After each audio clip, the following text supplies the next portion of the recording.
Hello friends, എല്ലാവർക്കും good morning. അപ്പോൾ ഇന്നത്തെ ഒരു സൂപ്പർ ഹിറ്റ് വിശേഷത്തിലേക്ക് എല്ലാവർക്കും സ്വാഗതം. അങ്ങനെ രചന കാരണം മഹേഷിന് ആ വലിയൊരു അപകടം സംഭവിച്ചിരിക്കുകയാണ്. ഇതെല്ലാം അറിഞ്ഞാൽ രചനയാണെങ്കിൽ ഭയങ്കരമായിട്ട് പൊട്ടിക്കരയാണ്. അപ്പോൾ കൂട്ടുകാരത്തി ആണെങ്കിൽ നീ ഇപ്പം അങ്ങോട്ട് പോകാൻ നിൽക്കണ്ട, എന്താണ് മഹേഷിൻ്റെ വിവരമെന്ന് അറിയട്ടെ, അതിന് ശേഷം പോയാൽ മതി. ഇനിയിപ്പോൾ അഥവാ മഹേഷ് ഈ ആക്സിഡൻറ്റിൻ്റെ ഇതിൽ തട്ടിപ്പോയി കഴിഞ്ഞാൽ അങ്ങോട്ട് പോകുന്നതിൽ യാതൊരു പ്രസക്തിയില്ല.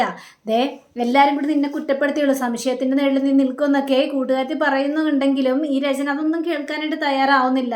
ദൈവമേ, എൻ്റെ മഹേഷിന് എന്ത് സംഭവിച്ചു, എനിക്ക് എൻ്റെ മഹേഷിനെ കാണാം, മഹേഷിന് ഇപ്പോൾ ഒരു കുഴപ്പമില്ലെന്ന് അറിഞ്ഞാൽ മാത്രമേ എനിക്ക് മനസ്സമാധാനം ഉണ്ടാവുകയുള്ളൂ എന്നൊക്കെ പറഞ്ഞുകൊണ്ട് അവിടെ കിടന്ന് ഭയങ്കര ബഹളമാണ്. പിന്നീട് കാണിക്കുന്നത് ഇഷിതയുടെ ഹോസ്പിറ്റലാണ്.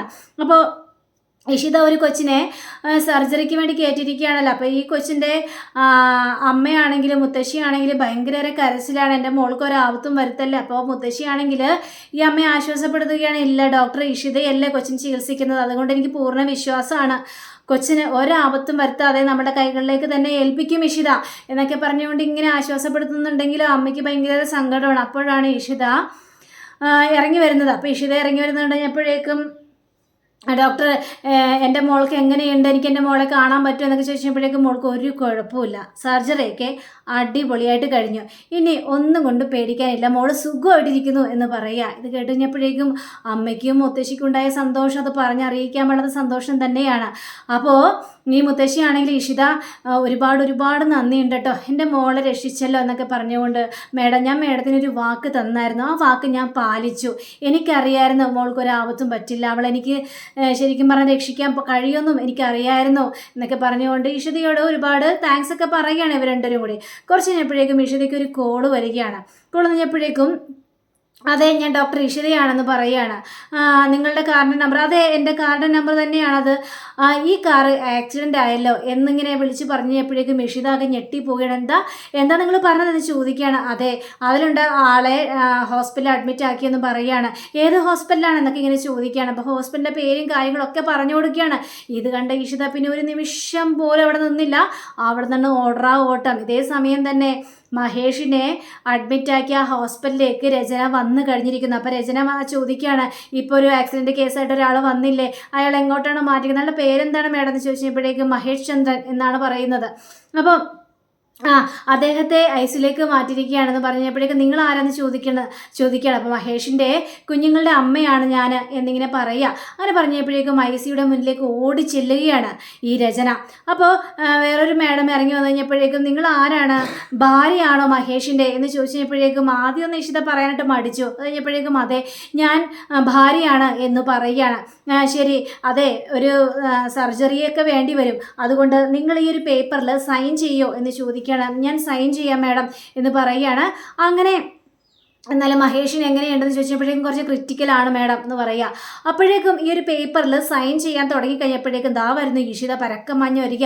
അപ്പോൾ ഇഷിതയെ കണ്ടുകഴിഞ്ഞപ്പോഴേക്കും ഈ രചന സൈൻ ചെയ്യാതെ പേന അങ്ങോട്ട് എടുക്കുക.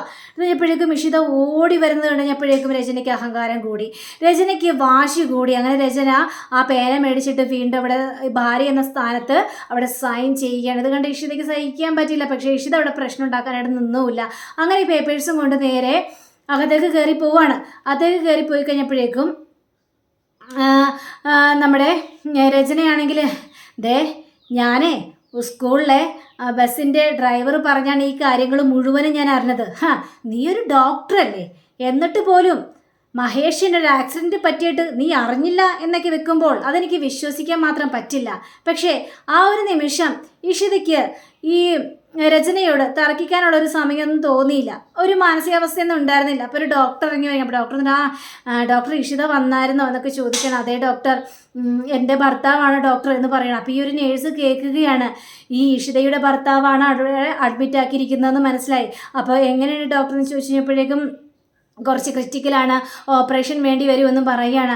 അങ്ങനെ നമ്മുടെ രചനയെയും വിളിച്ചുകൊണ്ട് ഡോക്ടർ അങ്ങോട്ട് ഈ ഇഷിതയെയും വിളിച്ചുകൊണ്ട് ഡോക്ടർ അങ്ങോട്ട് പോവുകയാണ്. അപ്പോൾ ഡോക്ടറിനോട് പോയി കഴിഞ്ഞപ്പോഴത്തേക്കും ഈ നേഴ്സ് വന്നിട്ട് ഈ രചനയോട് ചോദിക്കുകയാണ്, നിങ്ങളല്ലേ പറഞ്ഞത് നിങ്ങളുടെ ഭർത്താവാണ് അതെന്ന്, ഇപ്പം പറയുന്നു ഇഷിത മേഡത്തിൻ്റെ ഭർത്താവാണ് അദ്ദേഹമെന്ന്, ഏതാണ് സത്യത്തിൽ എന്ന് ചോദിച്ചു കഴിഞ്ഞപ്പോഴേക്കും ഞാൻ എൻ്റെ ഭർത്താവ് എന്നല്ല പറഞ്ഞത്, എൻ്റെ കുട്ടികളുടെ അച്ഛനെന്നാണ് പറഞ്ഞത്. അപ്പോൾ ആ പോയത് ആരാണ് എന്ന് ചോദിച്ചപ്പോഴേക്കും അത് രണ്ടാം ഭാര്യയാണ് എന്ന് രചന പറയുകയാണ്. ഈ നേഴ്സിന് ഭയങ്കര കൺഫ്യൂഷൻ ആകുകയാണ്. അവിടെ ഇരുന്ന് രചന ഭയങ്കര കരച്ചില്ല. പിന്നീട് നമ്മുടെ മഹേഷിനെ കാണിക്കണം. മഹേഷ് ആണെങ്കിൽ ആകെ വല്ലാത്തൊരവസ്ഥയില്ല, കണ്ണു തുറന്നിട്ടില്ല, ഒന്നും തുറന്നിട്ടില്ല. അപ്പോഴേക്കും ഡോക്ടർ പറയുകയാണ് എത്രയും പെട്ടെന്ന് ഈ പേഷ്യൻറ്റിനെ ഓപ്പറേഷൻ തിയേറ്ററിലേക്ക് എത്തിക്കണം, നമുക്ക് ഓപ്പറേഷൻ എത്രയും പെട്ടെന്ന് നടത്തണം, അല്ലെങ്കിൽ ആകെ പ്രശ്നമാകുമെന്നും ഇവർ പറയുക. ഇങ്ങനെ പറഞ്ഞപ്പോഴേക്കും ഓക്കെ, അത് വേണ്ട വിധത്തിൽ കാര്യങ്ങൾ ചെയ്യാമെന്ന് പറഞ്ഞുകൊണ്ട് ഡോക്ടർ അങ്ങോട്ട് പോവുകയാണ്. അങ്ങനെ നമ്മുടെ ഇഷിത പറയണം എനിക്ക് എൻ്റെ മഹേഷിനെ കാണണം, മഹേഷിനെ കാണാതെ എനിക്കൊരു മനസ്സമാധാനം ഉണ്ടാവില്ല, എനിക്ക് മഹേഷിനെ കാണണമെന്ന് പറഞ്ഞുകൊണ്ട് വാശി പിടിക്കുകയാണ്. വാശി പിടിച്ചെങ്കിലും മഹേഷിനെ കാണാനായിട്ട് ആരും സമ്മതിച്ചുമില്ല.